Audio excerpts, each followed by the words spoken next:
श्रद्धालु, जिज्ञासु श्रोताओं, जीवन की समस्याओं को समाधान देने के लिए अपने ही भीतर में उठने वाले अनेकों सवालों के उत्तर के रूप में समता षोडशी का प्रारंभ आपके सामने किया गया। ये समता षोडशी जो बाल ब्रह्मचारी पंडित श्री रविंद्र जी आत्मन के द्वारा लिखी गई है, लेकिन जब इसका गहराई से चिंतन किया जाता है, जब इसको समझा जाता है, तो ऐसा लगता है कि मानो जिन वाणी का निचोड़ है ये, जिस व्यक्ति ने इसे अपना लिया, इसे समझ लिया, जीवन जीने का तरीका उसे आ जाएगा, उसके व्यक्तित्व का विकास हो जाएगा। दूसरे कोई भी इधर उधर के कोर्स करने की उसे आवश्यकता नहीं होगी। पर्सनालिटी डेवलपमेंट इस समता षोडशी के कारण से हो जाएगा। भीतर की शांति प्रकट हो जाएगी। और ज्ञानीजन कहते हैं, जैसा कि समता षोडशी के प्रारंभ में इसके मुखड़े में कहा गया, जिसकी कि हमने कल चर्चा करी थी, आज पुनः इस बात को आगे बढ़ाते हुए आप भी गुनगुनाएंगे, अपने आप से कहेंगे, समता रस का पान करो,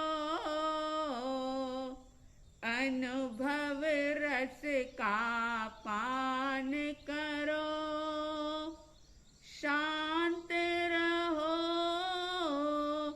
शांत रहो, सहज सदा ही शांत रहो, समता रस का पान करो,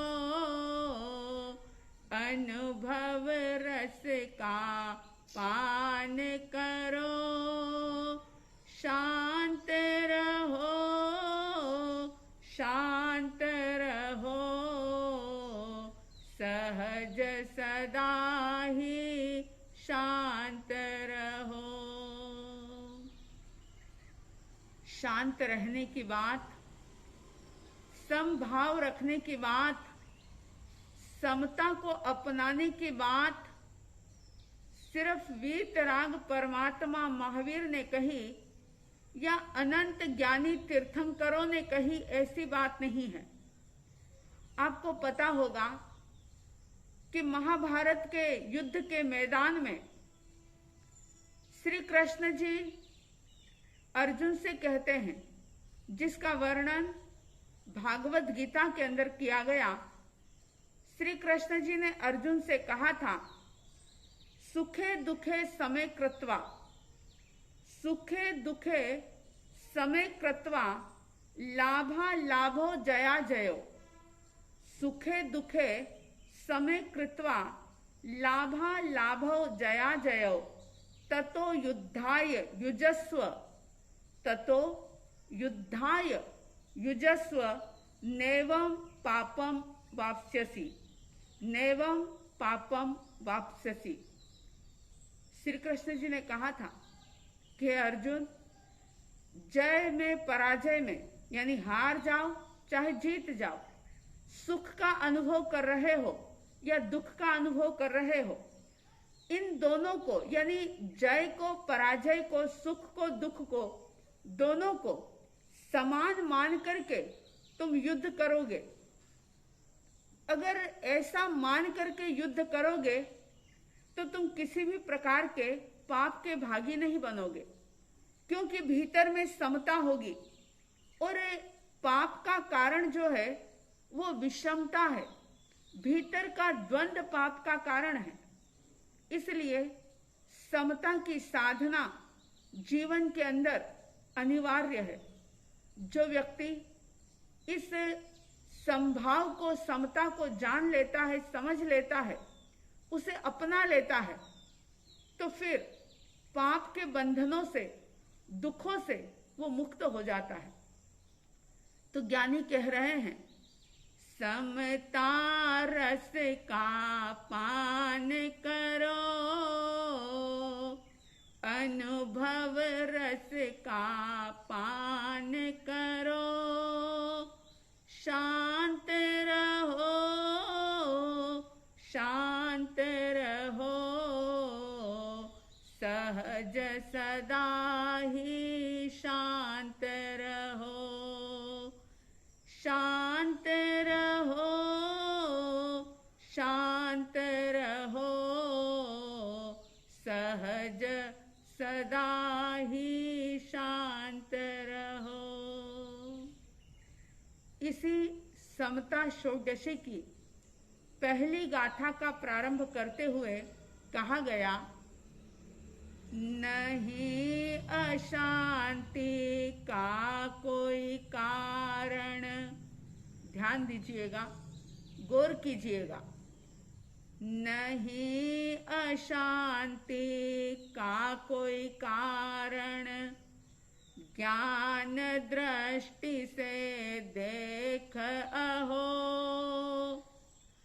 क्यों परिलक्ष्य करे रे मूर्ख, तेरे से सब भिन्न हो। क्या कहा? नहीं अशांति का कोई कारण। ज्ञानी तो कह रहे हैं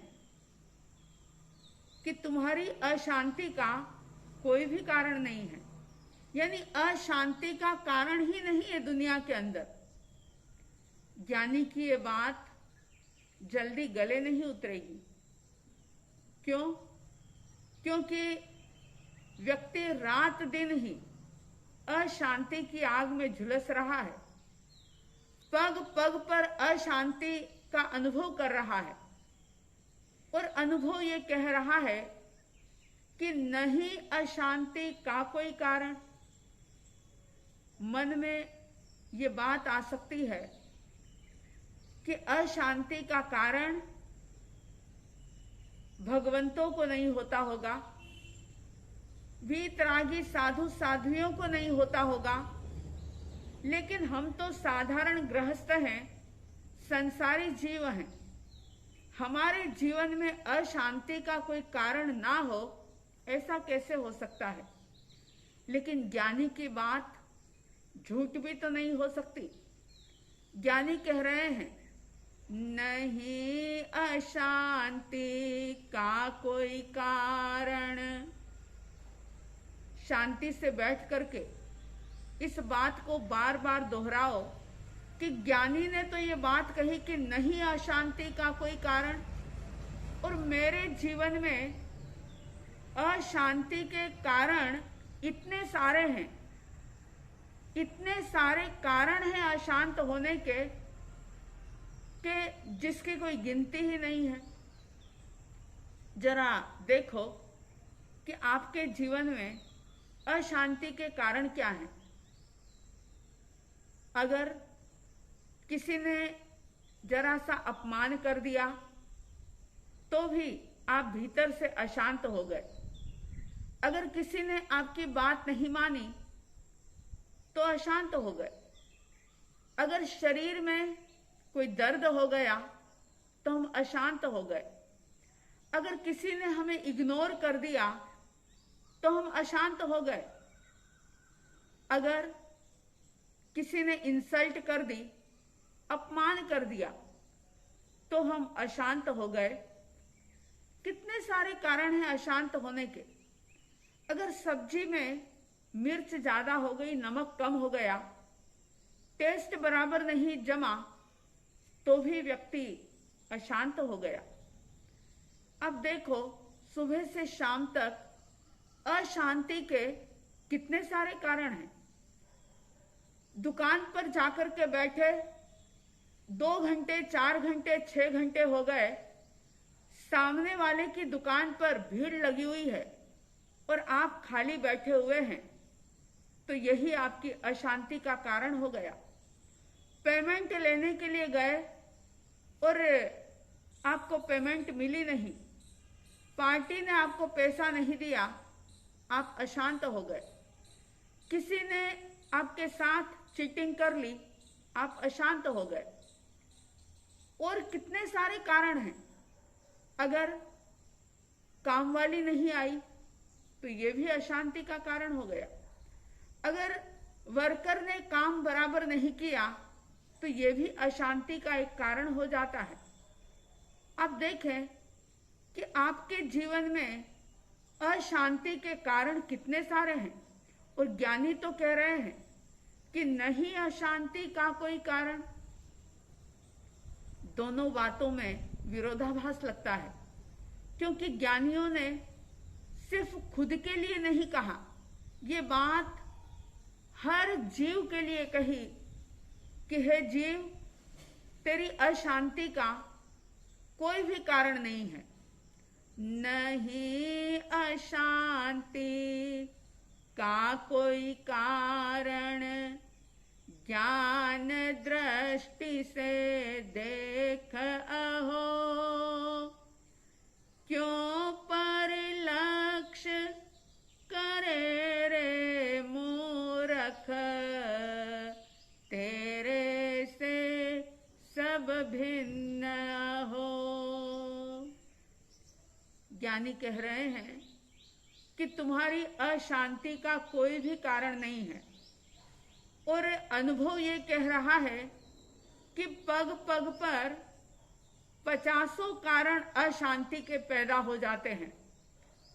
तो क्या करें, अशांत होने से कैसे बचा जाए? और ये बात जो कि विरोधाभास लग रही है, उस पर यकीन कैसे करें?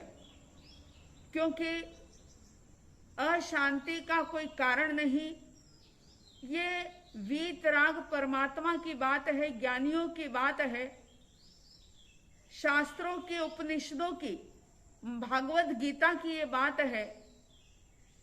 और वो शास्त्र ग्रंथ कह रहे हैं कि भव्य आत्मा, तेरी अशांति का कोई भी कारण नहीं है।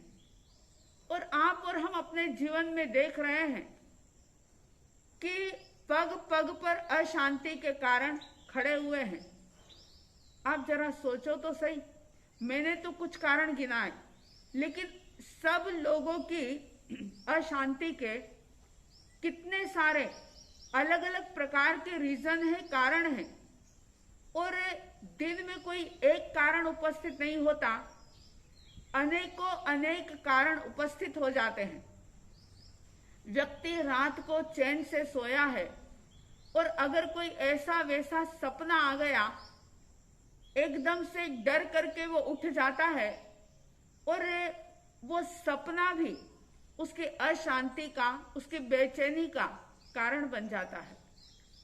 ज्ञानी कह रहे हैं कि अशांति का कोई कारण नहीं, नहीं अशांति का कोई कारण, ज्ञान दृष्टि से देख हो।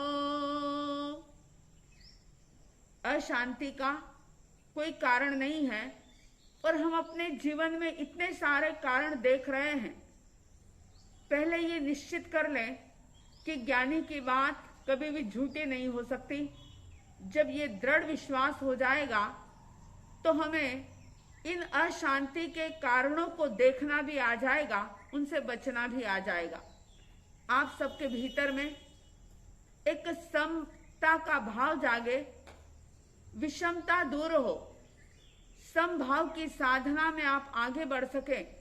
साध्वी द्वय की तरफ से हार्दिक हार्दिक शुभ मंगल भावनाओं के साथ जय प्रभु महावीर, जय गुरु आनंद।